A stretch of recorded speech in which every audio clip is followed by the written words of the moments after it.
In chapter 18, we're going to be looking at hormones and our endocrine glands.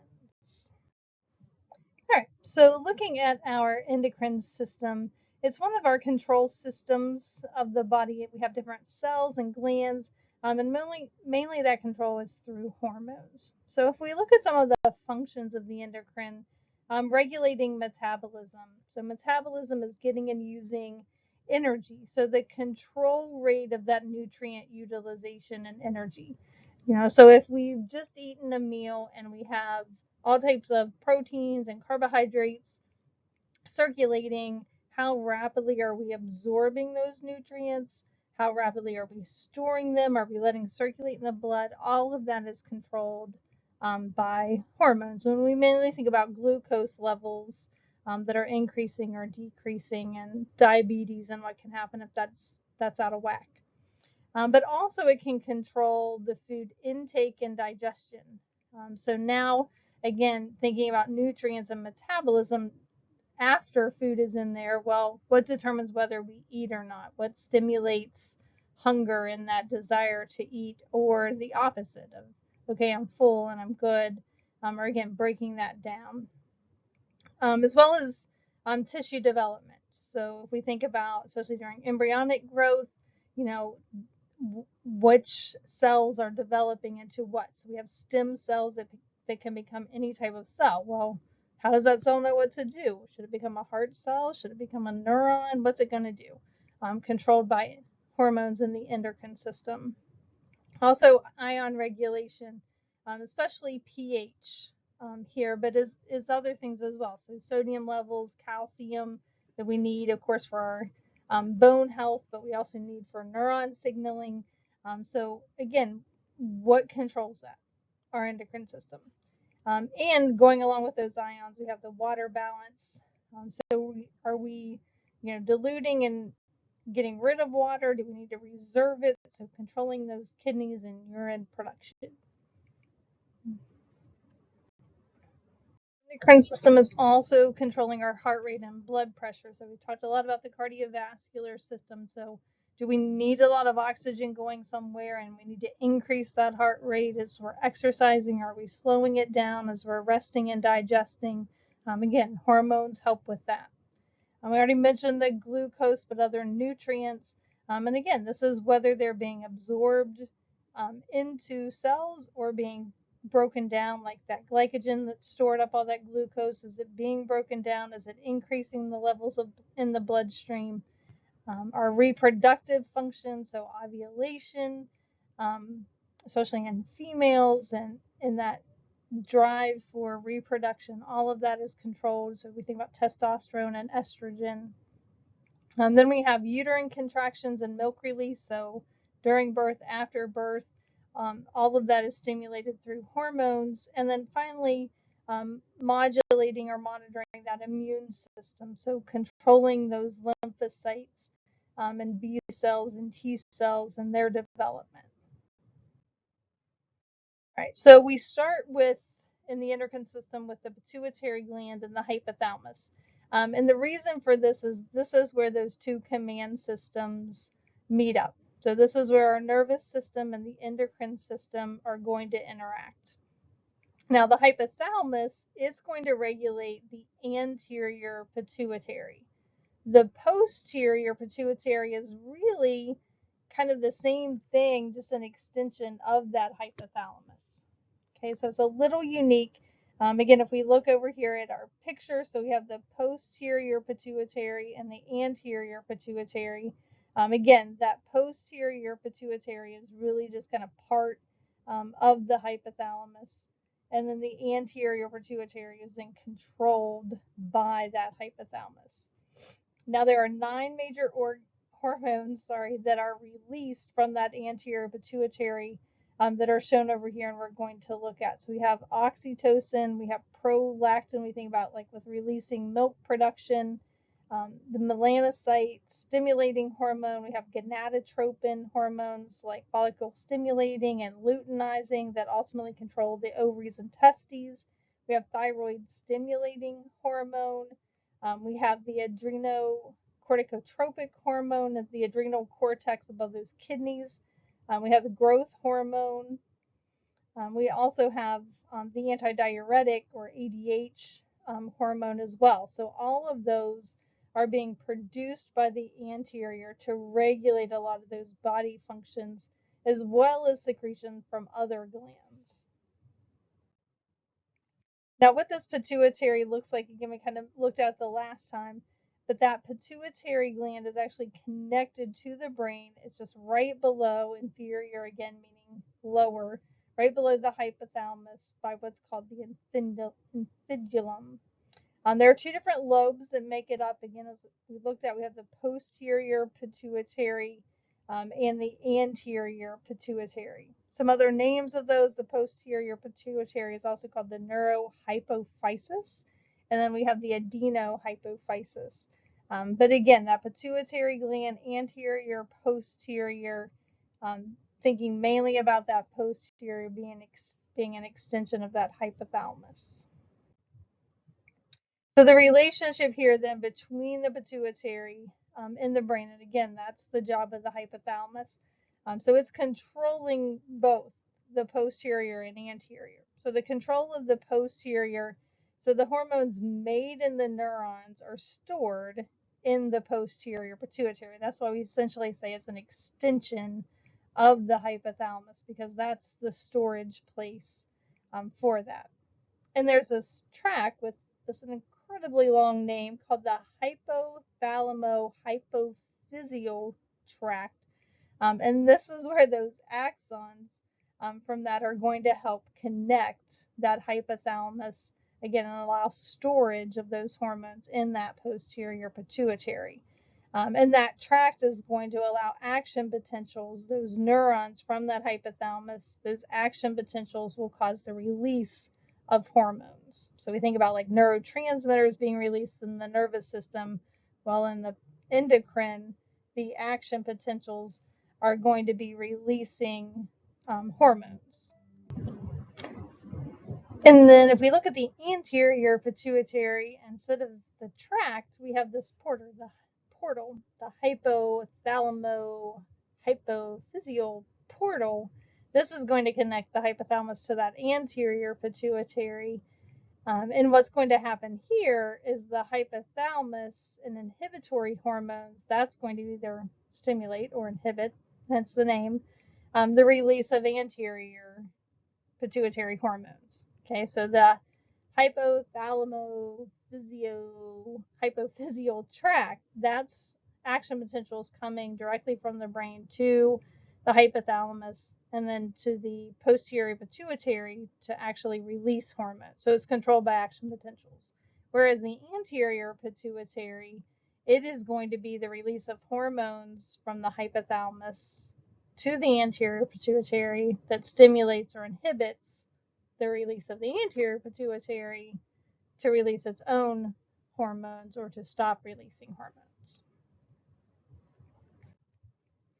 This is just looking at some of those hormones. We looked at them on the slide or on the picture before, but we have the growth hormone or the growth hormone releasing hormone. So again, if we think about the hypothalamus, it's kind of the master control. So we have the growth hormone releasing hormone, as the name implies. It's going to stimulate the release, so it's going to cause the secretion of the growth hormone. Then we have growth hormone inhibiting hormone, also called somatostatin, as the name implies. That's going to inhibit the secretion of that hormone. Then we have thyrotropin releasing hormone, and this is going to cause an increase in thyroid stimulating hormone to be released. Then we have corticotropin releasing hormone, going to cause the release of corticotropin, which is one of those adrenocorticotropic hormones. And then gonadotropin releasing hormone, or GnRH, that's going to increase secretion of the luteinizing hormone and FSH, or that follicle stimulating hormone. And then finally we have dopamine, which is a neurotransmitter, but also can act as a hormone. And what it's going to do is it's going to decrease prolactin secretion, which is controlling the release of milk from mammary glands. Now, our posterior pituitary hormones, we have antidiuretic hormone, which is ADH. This is also called vasopressin. And here we have osmoreceptors. So we talked about baroreceptors with the cardiovascular that recognize changes in pressure. Well, osmoreceptors, as the name kind of implies, it's looking at the relative concentrations of electrolytes in water. So we think about osmosis. So the control of water is based on solute concentrations. So if the concentrations of electrolytes increase or water decreases, either way, they both cause ADH secretion to be stimulated. Okay, now those baroreceptors, like we talked about in the cardiovascular system, these are going to sense those changes in blood pressure. And then if the blood pressure decreases, again, it also is another indicator that is going to stimulate the release of that antidiuretic. So either the direct change in water or electrolytes or a change in blood pressure can cause the release of ADH. Then oxytocin is another one released from the posterior pituitary, and that's going to stimulate uterine contractions in labor. This is also the hormone given to induce labor in some women. Now, the anterior pituitary has many more hormones to remember, and these are all tropic hormones, which just mean that they stimulate the release of other hormones. So it's kind of a domino effect. All right, so growth hormone, as the name implies, we're going to be increasing protein synthesis, leading to growth and muscle formation. Prolactin, we kind of already mentioned, is releasing and regulating milk production. The adrenocorticotropic hormone, ACTH. This is releasing cortisol, which is one of those stress hormones from the adrenal glands there above the kidneys. Lipotropins, so lipo or lipids, this causes the breakdown of fat. So if we need energy and we're releasing or trying to get energy, we can break our fats down. Beta endorphins, so we think about endorphins are kind of like a runner's high. Those are analgesics. We have melanocyte stimulating hormone, or MSH, as the name implies. It increases melanin, so we think about like our pigmentation. Then luteinizing hormone, or LH. This is going to be one of our reproductive hormones that regulate gametes, and those reproductive hormones. FSH, follicle stimulating, does the exact same thing. And then thyroid stimulating hormone, TSH, that is releasing thyroid hormones. So some of the names kind of tell you what they do. Other ones like luteinizing hormone, gonna have to just remember those. Now, if we move into our thyroid gland, this is one of our largest of the endocrine glands. So we have lots, so it's highly vascular, which just means we have lots of blood coming into it. And it's the only one that stores hormones. So most of them are just, releasing them as needed. They're not storing them up. Now, what it actually looks like as far as the cellular level has what are called follicles. So follicular cells that are surrounding what are called thyroglobulin or thyroid hormones. So again, they're actually storing that hormone inside of those follicles. And then we have parafollicular cells, which are in between those hormone storing cells. Now, what does it actually do? The physiology part. So it's secreting that hormone, that thyroglobulin, into the lumen, or the middle of the follicle. Iodine and tyrosine, these are necessary for these thyroid hormones. So iodine deficiencies can cause hormone deficiencies or issues. Look like we have a thyroid problem because we're not producing the hormone to stimulate it.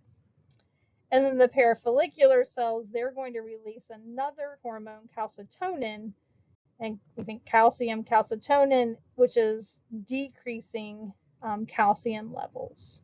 So we have the thyroid hormone, and then we have the calcium regulating hormone.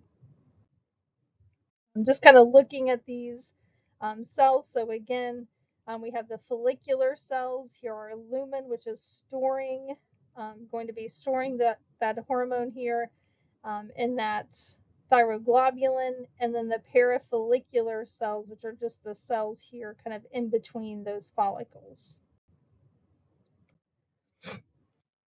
Now, some of the hormones that are released here, so what you already mentioned, T3 and T4, which are the thyroid hormones, kind of longer names, so T3 and T4 a whole lot easier to remember here, but triiodothyronine and tetraiodothyronine, so tri and tetra gives us our T3, T4.